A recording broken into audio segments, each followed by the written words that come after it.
Meus queridos irmãos, a graça e a paz do Senhor Jesus, amém. Vamos abrir nossas Bíblias na primeira carta que Paulo escreveu aos Tessalonicenses, no capítulo 5.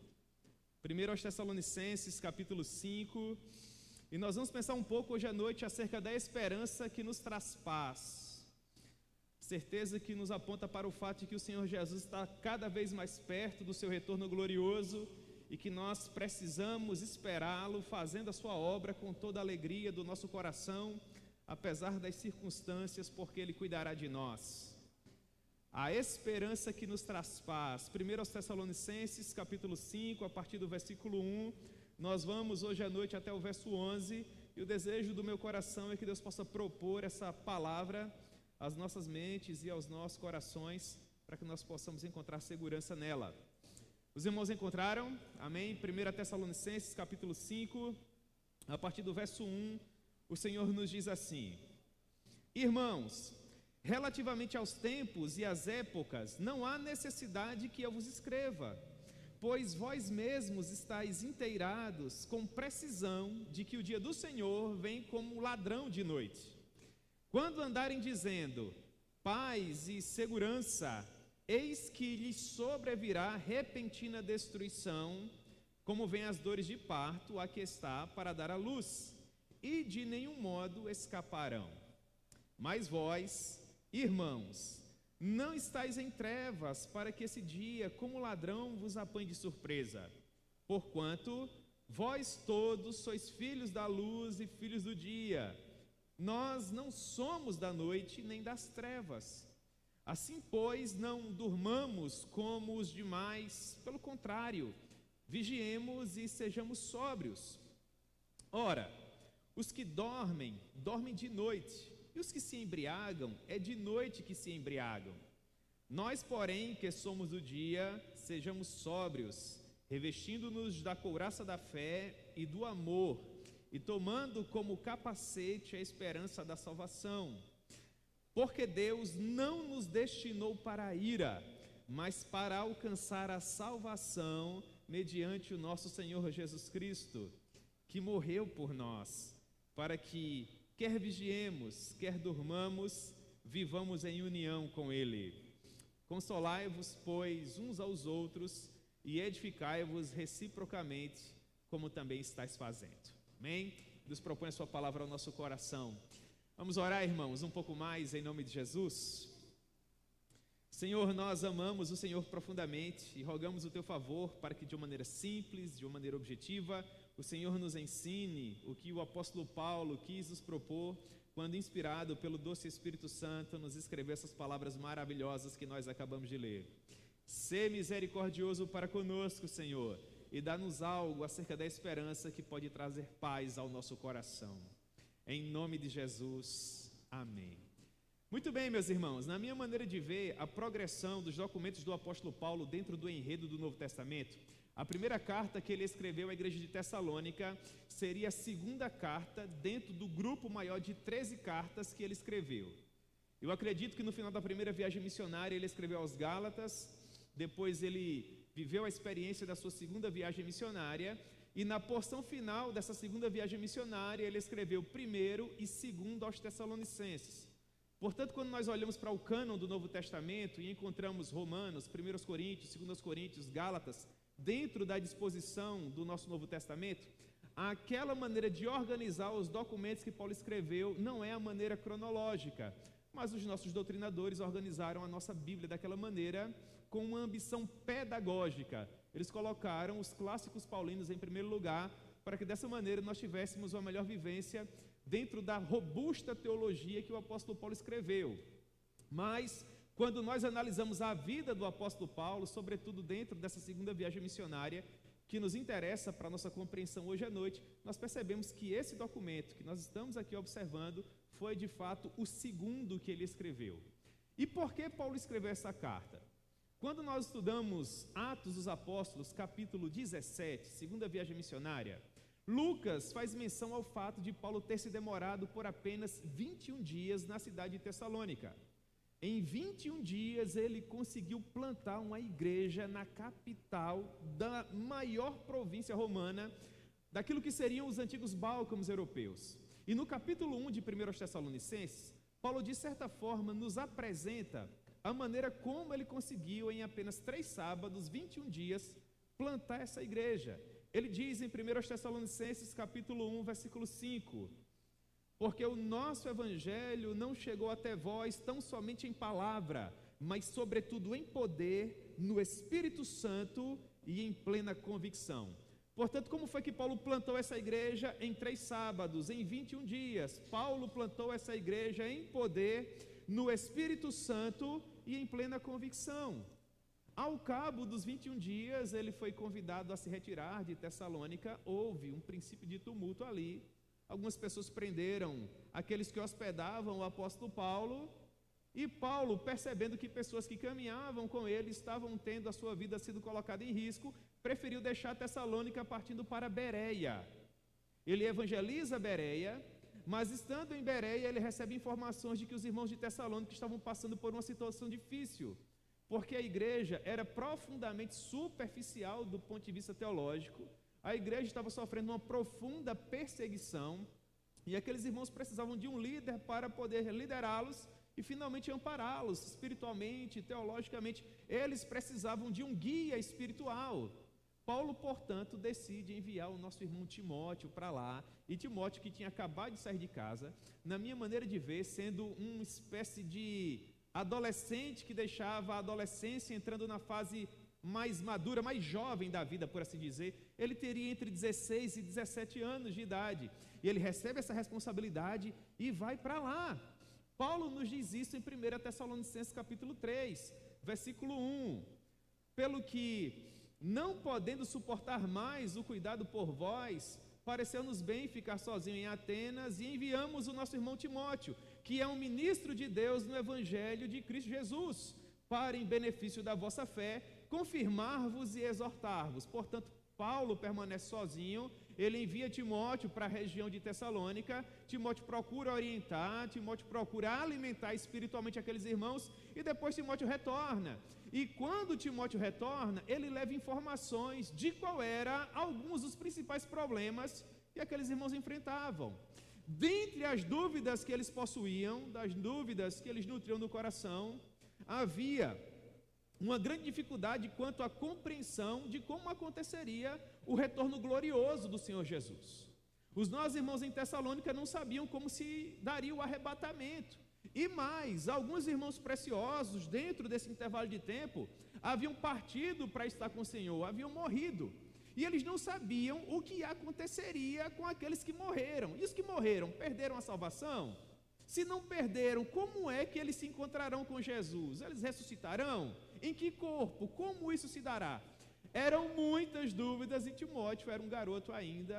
Na minha maneira de ver, ele não tinha tanta profundidade teológica para orientar esses irmãos, de modo que quando ele retorna e se encontra com Paulo, escolhe escrever essa carta para orientar os irmãos de Tessalônica e tirar algumas dúvidas dos irmãos quanto ao retorno glorioso do Senhor Jesus.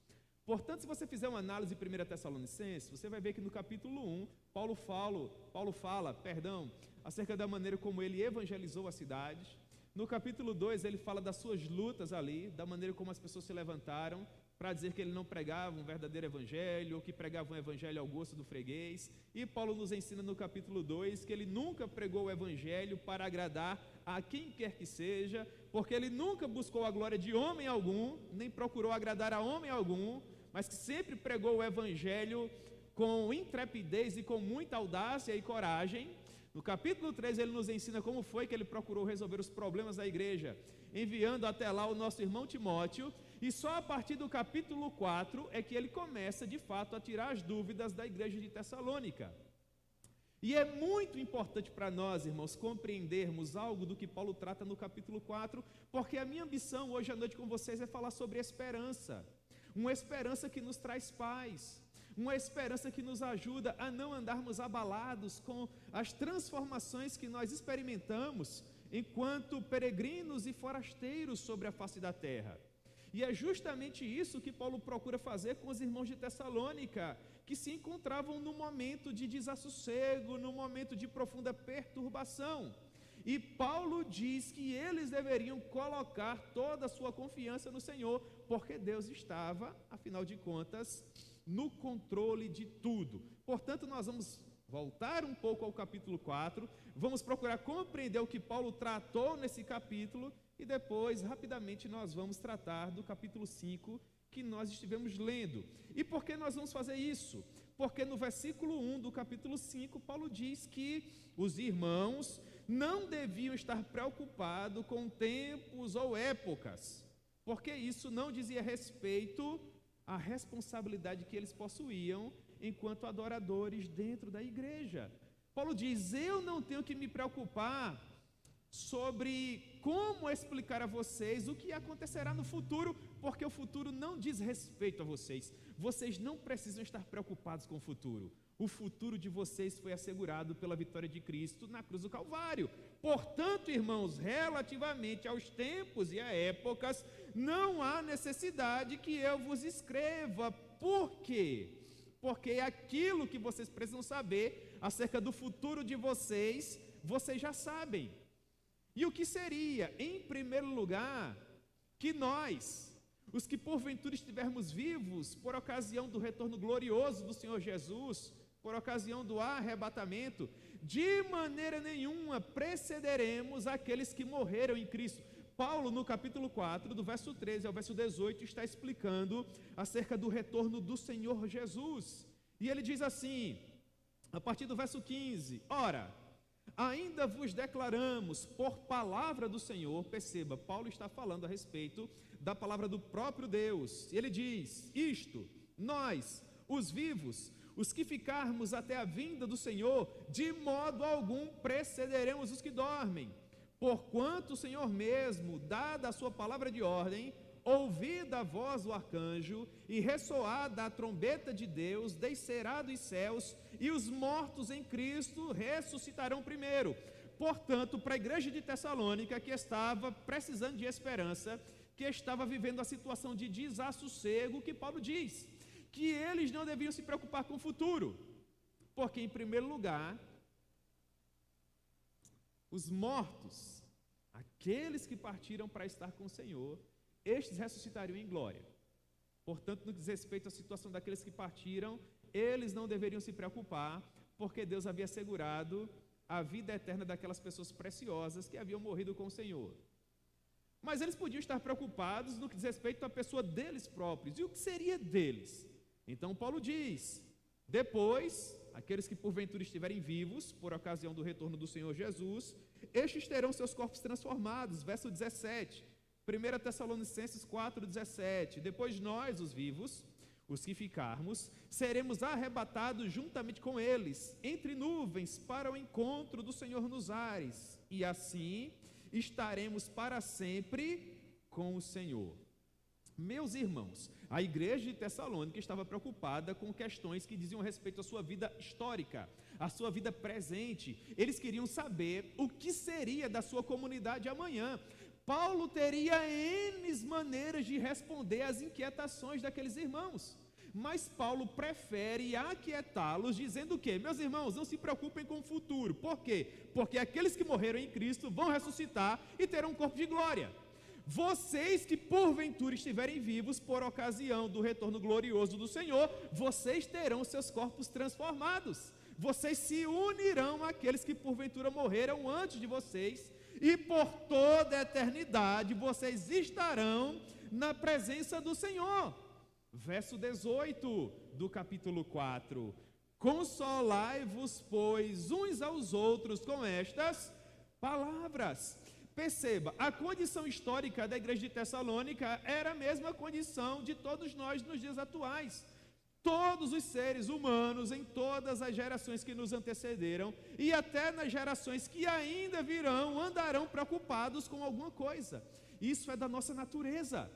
O apóstolo Paulo procura atender a essas inquietações, suprir essas necessidades futuras, dizendo que nós precisamos andar embasados em duas certezas. Aqueles que partiram com o Senhor, esses não serão desamparados, eles ressuscitarão primeiro, terão um corpo de glória. Aqueles que estiverem vivos, estes terão seus corpos transformados. E isso deve nos consolar, irmãos. Em outras palavras, no que diz respeito ao futuro, essa é a certeza que nós temos. Como tudo mais foge ao nosso controle, nós precisamos entregar nas mãos de Deus. Este é o sublime consolo da igreja. Só compete à igreja trabalhar enquanto é dia. Nós não temos condições de acrescentar um único covo à nossa estatura. Nós não acrescentamos um segundo à nossa existência. O Senhor nos ensina através do profeta Jeremias que mesmo antes de nos formar no ventre das nossas mães, todos os nossos dias já estavam escritos na presença dEle. Portanto, nada foge ao controle soberano desse Deus que é todo-poderoso.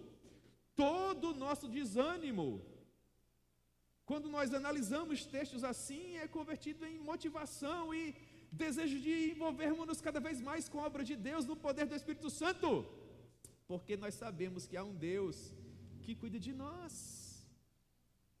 um Deus que já preparou todo o nosso futuro, um Deus que não é surpreendido por absolutamente nada que possa acontecer conosco. Paulo procura explicar isso de uma maneira mais detida, de uma maneira mais explicada, em 1 Coríntios capítulo 15, quando ele diz algo, inclusive ainda com o desejo de acalentar o coração dos irmãos. Nós gostamos muito de descobrir mistérios, não é? De saber o futuro, e Paulo diz assim em 1 Coríntios capítulo 15, versículo 51, eis que eu vos digo um mistério, nem todos dormiremos. Ou seja, não são todos os seres humanos que morrerão, mas transformados seremos todos. Paulo está tratando do arrebatamento aqui. Num momento, num abrir e fechar de olhos, ao ressoar da última trombeta, a trombeta soará, e os mortos ressuscitarão incorruptíveis, e nós seremos transformados. Porque é necessário que este corpo corruptível se revista de incorruptibilidade, que o corpo mortal se revista da imortalidade. E quando este corpo corruptível se revestir de incorruptibilidade, e o que é mortal se revestir de imortalidade, então se cumprirá a palavra que está escrita: tragada foi a morte pela vitória de Cristo Jesus. Isso acontecerá em um momento, num piscar de olhos, ao soar da última trombeta, Ele dará suas ordens.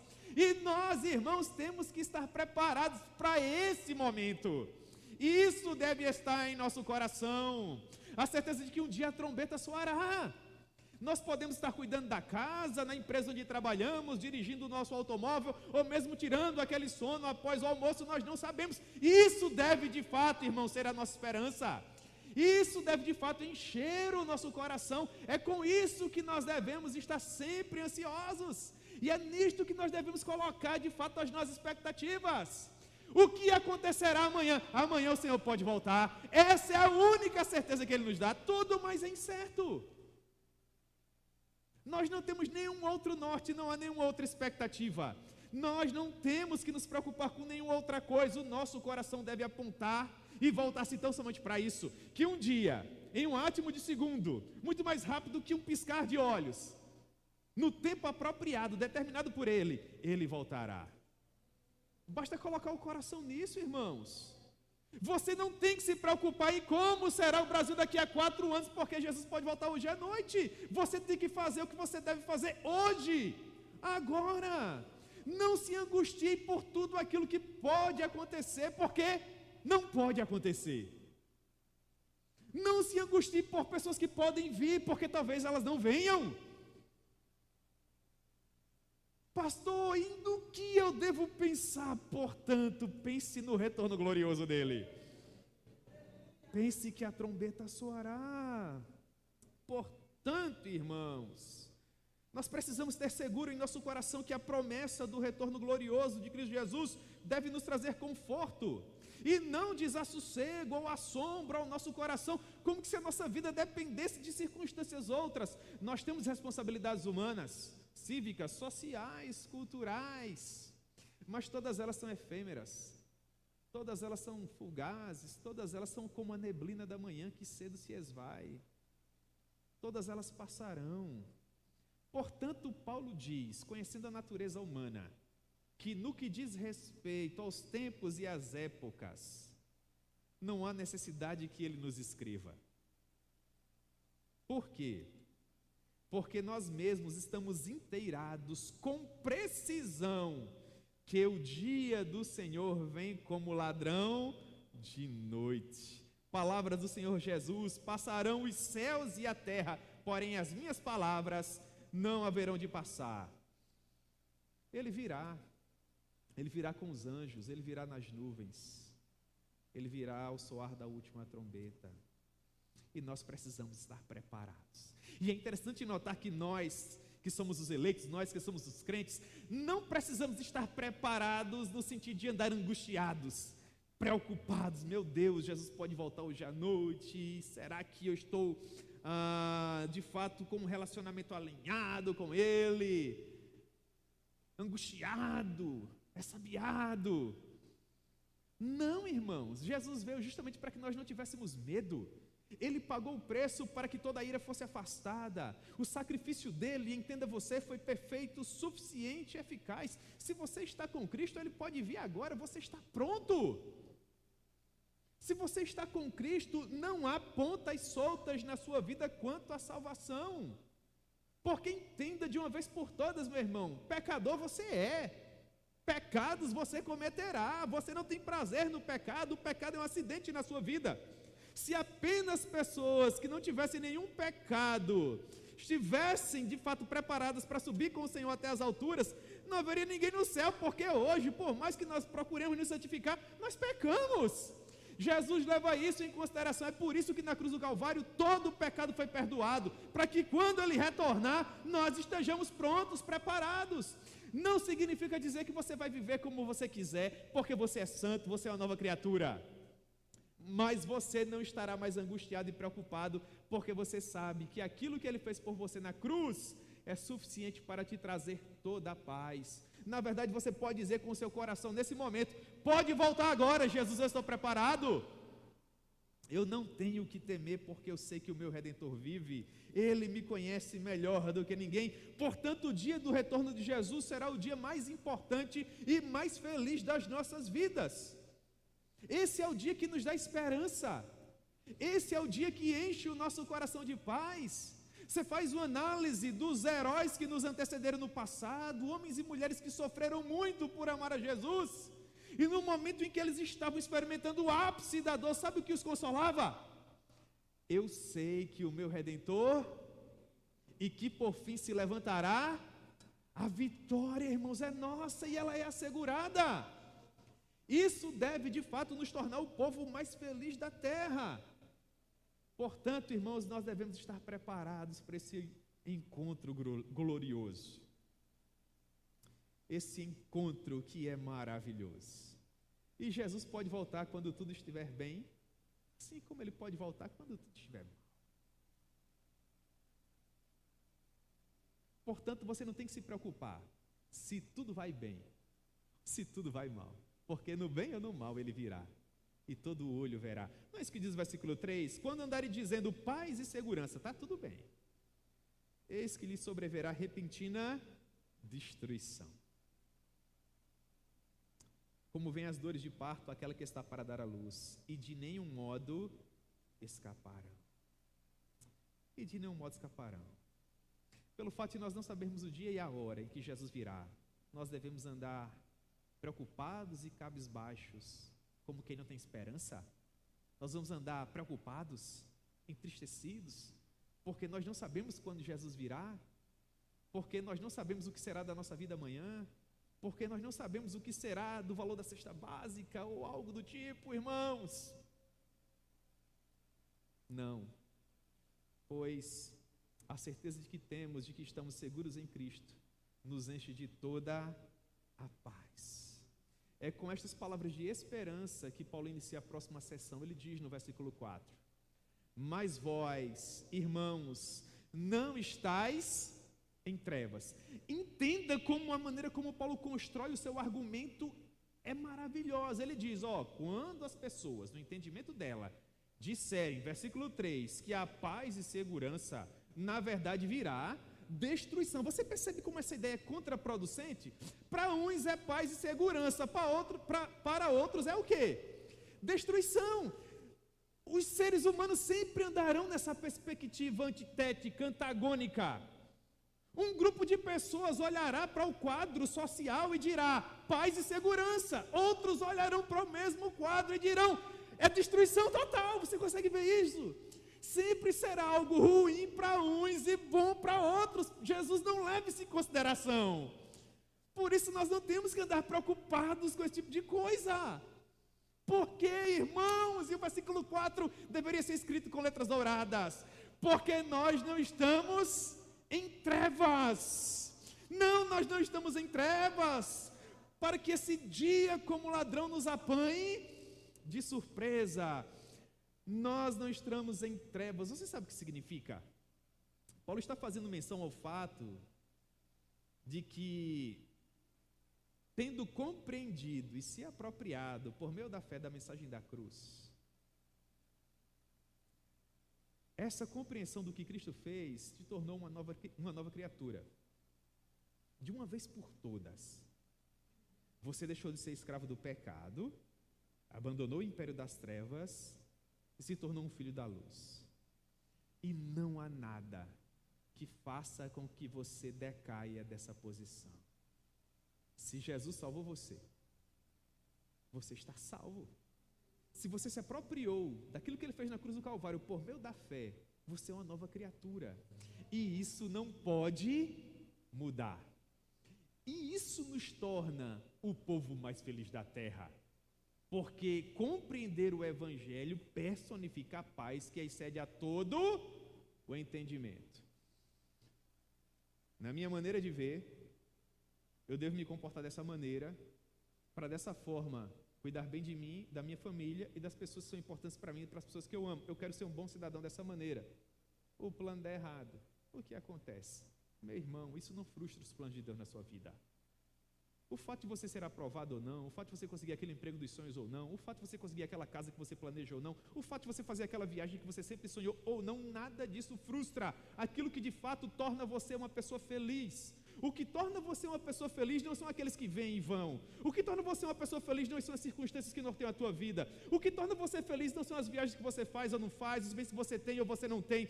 O que torna você feliz é o fato de saber que você não está mais em trevas, que esse dia não apanhará você de surpresa, porque tudo mais é efêmero, é fugaz, é passageiro, se destrói com o tempo. E como é importante essa compreensão. Perceba, Paulo explica justamente o que eu acabo de dizer quando ele assevera, versículo 5, porquanto, olha a ideia de explicação, vós todos sois filhos da luz e filhos do dia, nós não somos da noite nem das trevas, nós somos filhos da luz, nós somos filhos do dia, essa é a nossa nova condição, esse é o nosso novo e eterno estado.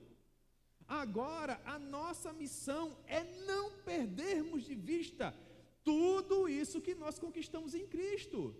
Por quê? Porque as lutas e as aflições da vida vão fazer de tudo para que nós venhamos a perder de vista essa verdade suprema. Que verdade? Que nós já não temos o que temer, porque nós somos filhos da luz. Me acompanhe, meu irmão. Se você é um filho da luz, e se você não pode perder essa prerrogativa, quem pode se levantar contra você? Deixa eu melhorar. Quem pode separar você do amor de Deus que está em Cristo Jesus? Do ponto de vista bíblico, digam comigo, nada, ninguém. Portanto, nós não temos inimigo à altura. Vocês conseguem ver isso? Nós somos do dia, porque nós somos filhos da luz. Contudo, o nosso velho homem vai se levantar para colocar dúvidas em nosso coração. Dúvidas quanto à nossa segurança em Cristo, sobre a realidade da nossa conversão e salvação, dúvida do amor de Deus para conosco e dúvida acerca do nosso amanhã. Para tentar angustiar você, para tentar desequilibrar você emocionalmente, para tentar retirar você daquela zona de conforto que a cruz ensanguentada te colocou. É o que Paulo chama de dardos inflamados do maligno. São as setas inflamadas dele para tentar nos desestabilizar. As lutas da vida, somadas às artimanhas do maligno, tentando roubar a sua paz, a sua esperança. O Twitter, o Instagram, com um monte de informações dizendo para você que tudo vai dar errado, que tudo vai quebrar, que vai acontecer isso, vai acontecer aquilo. E Jesus está sentado no trono, conduzindo a igreja em triunfo.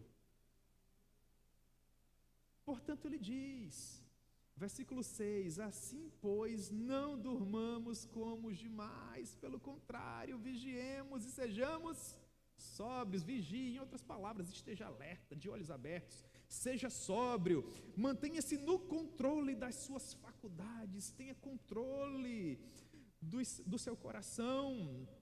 Nós não podemos mais nos deixar levar pelas astutas ciladas do inimigo, que milita contra a nossa paz, irmãos, porque nós não estamos mais sob a autoridade dele, ele não tem mais acesso algum a nós.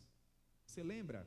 Nós somos do dia, versículo 7, ora, os que dormem de noite, os que se embriagam, é de noite que se embriagam. O que é que Paulo está dizendo? Ele está dizendo que aqueles que se deixam dominar por esse tipo de sentimento, são os que infelizmente ainda não foram alcançados pelo Evangelho de Cristo, mas nós já fomos. Ele diz, olha, os que dormem de noite, os que se embriagam, é de noite que se embriagam. Nós somos da noite? Nós somos de onde? Do dia. Eu vou repetir para vocês, os que dormem. Essa ideia de dormir é a ideia de, infelizmente, permanecer em trevas. É a ideia de estar perdido no escuro, é a ideia de não ter mais um norte, é a ideia de não conseguir trabalhar, de não conseguir caminhar, de não conseguir produzir porque é noite. Nós não somos da noite, nós somos do dia. E ele continua, aqueles que se embriagam, ou seja, aqueles que perdem a sobriedade, aqueles que perdem o controle das suas emoções, aqueles que perdem o tino, é de noite que isso acontece, é de noite que eles se embriagam, porque eles não têm um norte, não têm um referencial, não têm um foco, não têm um farol para as suas vidas. Mas nós somos de onde? Nós somos do dia. O que é que nós aprendemos aqui? Versículo 8, que nós que somos do dia, sejamos sóbrios. Entenda de uma vez por todas que no momento em que você se apropriou da mensagem da cruz, você foi transportado do império das trevas para o reino do Filho do amor de Deus. Você deixou de estar em trevas, agora você está em luz. Qual deve ser a sua santa ambição? Senhor, controle a minha mente e o meu coração, porque eu pertenço a Ti. Tenho sido bombardeado por sentimentos outros, por informações outras, mas eu confio todas as áreas da minha vida a Ti, Senhor, me ajude. Isso não diz respeito mais à minha realidade, essas preocupações não me dizem mais respeito. Controle, Senhor Jesus, ser o Senhor, o árbitro do meu coração. E Paulo continua no verso 8, nós somos do dia, portanto sejamos sóbrios, revestindo-nos da couraça da fé e do amor, tomando como capacete a esperança da salvação. Nós que somos do dia, e nós já aprendemos isso, Paulo diz, sejamos sóbrios. Vamos tentar colocar as nossas faculdades diante do Senhor, nossas emoções diante do Senhor. E como nós podemos fazer isso, irmãos amados? Revestindo-nos da couraça da fé. Essa ideia de revestir-se, em disamenoi, aponta para o fato de não deixar brechas, arestas na sua armadura, por onde os dardos inflamados do inimigo podem entrar. Revista-se da couraça da fé e do amor. O que é a fé? É o firme fundamento das coisas que se esperam e a prova das coisas que você não consegue ver. Irmãos, é loucura pura, não é? Firme fundamento das coisas que se esperam. Você espera o quê? Aquilo que eu não consigo ver. Revista-se do fato de que Deus não sangraria por você na cruz do Calvário para depois abandonar você à sua própria sorte. Ele tem caminhado com você pelos meandros da sua vida, em tudo aquilo que você tem enfrentado. Revista-se da couraça da fé. E mais, esse verso 8 é muito interessante. Paulo diz, tomando, olha a ideia de proteção da mente, como capacete. Para que serve o capacete? Para que serve esse, é um nome difícil no grego, perikafalian, a ideia de perímetro da cabeça. Para que serve esse capacete? Esse capacete, irmão, serve para nos proteger. Esse capacete deve ser tomado para nos guarnecer quanto à esperança da salvação. A ideia de que você vai ser bombardeado pelas lutas, pelas aflições, pelos problemas da vida. Você vai se angustiar pela maneira com que o mundo tem caminhado. Quando isso acontecer, meu irmão, só há uma saída: revestir a sua cabeça com o capacete da esperança da salvação. Você vai ouvir ruído, você vai ouvir N outras vozes, que não a voz do seu Redentor, que diz que virá, que você está seguro, que está tudo bem, que o que está acontecendo não riscou o teu nome do livro da vida, que aquilo que Ele fez na cruz do Calvário é para todo sempre. Você está seguro, mas você vai se abalar, as lutas vão tentar te desestabilizar, o mundo vai tentar roubar isso de você. Cale essas vozes e esses ruídos, usando o capacete da salvação. Não é sensacional isso? Ah, pastor, mas eu sou muito fraco. Eu entendo que eu não tenho condições de viver essa sobriedade toda que Paulo me propõe. Como é que eu posso ainda preservar a minha esperança? E se eu falhar em me revestir da couraça da fé e do amor? E se eu falhar em tomar como capacete a esperança da salvação? E se em algum momento eu fraquejar? Meu irmão, é maravilhoso que Deus, em seu evangelho, que personifica o Senhor Jesus, nos confere dignidade. Ele diz: vem caminhar comigo, vem lutar comigo, vem se esforçar comigo. Tudo que Paulo está nos escrevendo aqui aponta para pessoas que conhecem a Jesus e querem amá-lo, e está próximo dele. Nós estamos lutando. Vocês conseguem ver isso? Paulo está dizendo: olha, não se deixem angustiar, não se deixem levar pelas transformações históricas e sociais. Pelo contrário, coloquem a esperança de vocês no dia do retorno glorioso dele. Isso é o único aspecto do futuro com os quais vocês devem se preocupar. Tudo mais é incerto, só o retorno de Jesus é real. Coloque a sua incerteza nisso, coloque a sua ambição nisso. Você não vai se desestabilizar se olhar para isso. E mais, tenha sempre em mente que esse dia virá num momento que você não sabe, mas que você não deve temer, porque você está preparado. Afinal de contas, você não é mais da noite. Você não é uma pessoa que perdeu o foco. Não, você tem foco, você é do dia, você consegue ver, você está orientado. Vocês conseguem perceber isso? Você não está embriagado. Os que se embriagam de noite. Os que perderam a perspectiva de vida.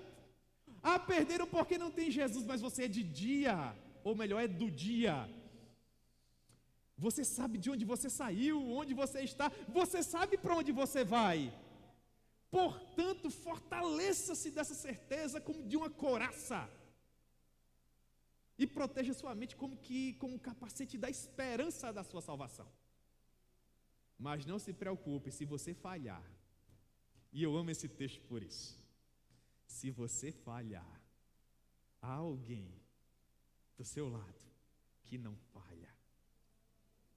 Que coisa sensacional. Deus poderia nos tratar como robôs, fazer tudo por nós, mas Ele nos confere dignidade e Ele nos permite participar. E nós vamos até onde nós podemos, e quando nós não podemos mais, irmãos, Ele nos toma em seus braços de amor. Eu gosto do Isaías que diz: Ele nos toma por sua mão direita e nos diz: não temas, porque eu sou. Meu filho, só aguentou ir até aqui, se preocupe não, eu estou com você. Isso é sensacional. Olhe para o versículo 9. Por mais que você tenha que lutar contra a falta de esperança e contra os temores do seu coração, saiba, meu irmão, que a sua vitória já está garantida. Olhe para mim, porque ela não depende de você. Eu vou repetir: a sua vitória não depende de você. Você vai lutar para não permitir que a sua mente e o seu coração se abalem, mas a sua saúde emocional não depende de você. Você vai lutar para não perder o foco, mas esse senso de direção não depende de você. Não é sensacional isso? Nós estamos num processo de luta, de santificação. Deus nos confere dignidade com isso, mas isso não depende de nós, irmãos. Nós somos cooperadores. Para que você tenha certeza absoluta que você não tem inimigo à altura e que essa vitória já é sua, para a glória de Deus, no verso 9, Paulo diz assim: porque Deus não nos destinou para... Eu vou repetir, irmãos, é muito bonito. Porque Deus não nos destinou para mas para alcançar salvação, mediante o nosso Senhor Jesus Cristo. Nós não estamos destinados para a ira. Essa é a razão da nossa esperança e o motivo da nossa alegria. Saber que não importa o que aconteça, nós não estamos mais destinados para ira. Significa que na vitória de Cristo, toda a ira que nos afastava do Deus Pai foi retirada. Toda a dívida que nós tínhamos para com Ele foi paga. Nós não devemos absolutamente nada, visto que no sacrifício de Cristo tudo foi pago. Logo, ainda que seja nosso dever sermos sóbrios e vigiar para que aquele dia não nos apanhe de surpresa, quando isso não for possível por causa das nossas dores e aflições, nós não teremos o que temer, pois nós alcançamos salvação mediante o nosso Senhor Jesus Cristo. O John Piper assentava-se naquela cadeira de consultório olhando para o médico, e o médico dizia: câncer. Um homem tão festejado, teólogo tão poderoso, ele disse que naquele momento ele sentiu como se o chão tivesse ido embora, como que se não houvesse mais qualquer esperança, como que se um mar bravio estivesse com todas as suas ondas e vagalhões sendo despejado sobre ele. E ele disse que no momento de maior desespero foi esse texto que o Espírito Santo bradou no coração dele: mas Deus não nos destinou para...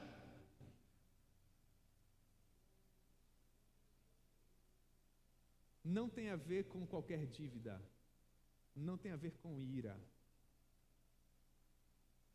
tem a ver com o amor todo-poderoso dele. Deus tem um propósito, irmãos. Está abalado, meu irmão, está angustiado, está preocupado, está triste, você está depressivo, é síndrome do pânico, descanse seu coração, meu irmão. Deus conhece você. Ele não lhe destinou para a ira, mas para alcançar salvação mediante o seu Filho amado. Confie no processo. Deus sabe onde Ele vai chegar com tudo isso. Ele é o Senhor do seu destino. Ele é o capitão da sua alma. Ele guiará você por seu eterno conselho e depois te receberá na glória. Eu amo os salmos de Asaf, não é bonito? O Senhor me guia por seu eterno conselho e depois me recebe na glória. Por quê? Versículo 10, porque Ele morreu por nós. E eu acho isso lindo. Paulo está fazendo uma síntese do verso 6 ao verso 8. Porque Ele morreu por nós para que, quer vigiemos, é o que Paulo nos manda fazer, quer durmamos, ou seja, você tem que vigiar, você tem que ser sóbrio. E se você não conseguir, ora, Jesus morreu por você, para que quer você consiga, quer não, eu amo isso, para que quer você consiga, quer não, você viva para sempre em comunhão com Ele. Não há nada que você possa fazer para que Deus te ame mais. Não há nada que você possa fazer para que Ele te ame menos. Tudo é graça. Naqueles dias em que você ora, faz devocional, lê um bom livro, prepara sermão, dá até aula em seminário, Deus ama você. Naqueles dias que você não tem força nem para olhar para a Bíblia, naqueles dias em que há muito você não consegue mais nem orar, só de pensar em vir à igreja o seu coração já dói. Meu irmão, Deus ama você. Porque Ele não muda. As circunstâncias da nossa mente e do nosso coração não podem mudar o caráter do nosso Deus. Ele soberanamente nos amou antes da fundação do mundo e enviou o seu Filho para morrer por nós, para que quer vigiemos, quer durmamos, vivamos para sempre em comunhão. Seria muito exigir de qualquer ser humano que recebe o diagnóstico de que não tem mais cura, que ele seja sóbrio e vigie. Ele vai estar em frangalhos emocionais. Ele pode até no momento de dor pensar alguma coisa contra o Redentor que ele ama. Ele não está vigiando e não é sóbrio nesse momento, mas Jesus morreu por ele para que quer ele vigie, quer não consiga vigiar, ele viva para sempre em comunhão com Ele. Esse amor constrange você? Esse amor me constrange. Que amor espetacular. E assim nós encerramos Consolai-vos, pois, uns aos outros e edificai-vos reciprocamente, como também estáis fazendo. Quando o seu coração disser que não, Deus é mais forte que o seu coração. Quando a sua mente não estiver auxiliando você, Deus é mais poderoso que a sua mente. E quando tudo à sua volta concorrer para tentar mostrar a você que não há mais esperança, recite esse verso 9 e esse verso 10 no seu coração. Porque Deus não me destinou para a ira, mas para alcançar salvação mediante o meu Senhor Jesus Cristo, que morreu por mim, para que quer eu consiga viver da maneira como Ele espera que eu viva, quer não, eu esteja para sempre em comunhão com Ele. Em comunhão com Ele.